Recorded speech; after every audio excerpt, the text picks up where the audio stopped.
Le Mali, le Niger et le Burkina Faso créent une force anti-djihadiste conjointe. Le Niger, le Mali et le Burkina Faso ont franchi, mercredi 6 mars, une étape supplémentaire dans leur rapprochement en annonçant la création d'une force militaire conjointe pour lutter contre les djihadistes qui les frappent depuis des années. Cette annonce survient après la création par ces pays, dirigés par des régimes militaires, d'une alliance des États du Sahel, AES, suivie de leur sortie de la Communauté économique des États d'Afrique de l'Ouest, CEDEAO, qui avait menacé d'intervenir militairement après le putsch ayant renversé, le 26 juillet 2023 au Niger, le président élu Mohamed Bazoum. Réunis à Niamey, les chefs des armées des trois pays ont annoncé mercredi la création d'une force conjointe anti-djihadiste.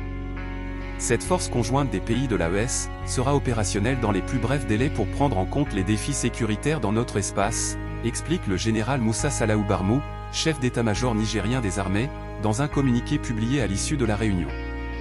Les contours et les effectifs de cette force n'ont pas été précisés. Nous sommes convaincus qu'avec les efforts conjugués de nos trois pays, nous parviendrons à créer les conditions d'une sécurité partagée, a assuré le général Barmou. Il a précisé que les trois armées étaient parvenues à élaborer un concept opérationnel qui permettra d'atteindre les objectifs en matière de défense et de sécurité, dans l'immense territoire des trois pays. Au Niger, au Burkina Faso et au Mali, confrontés à des violences djihadistes récurrentes et meurtrières depuis des années, les gouvernements civils ont été renversés par des coups d'état militaires successifs depuis 2020.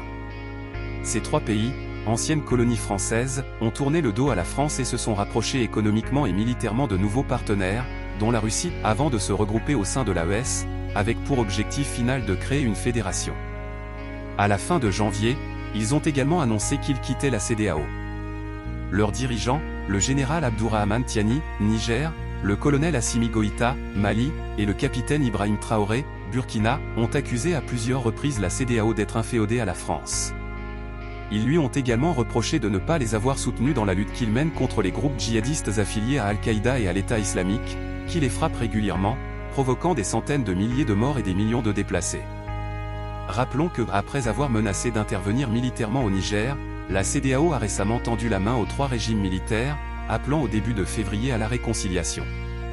Le 24 février, elle a levé les lourdes sanctions qu'elle avait imposées au Niger pour obtenir la libération du président renversé, Mohamed Bazoum, et son rétablissement dans ses fonctions après avoir renoncé à le faire par la force.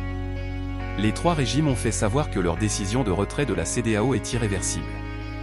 Après la création de la force militaire conjointe, une prochaine étape pourrait être la sortie du franc CFA, commun à une majorité de pays francophones d'Afrique de l'Ouest, et la création d'une monnaie commune à l'AES.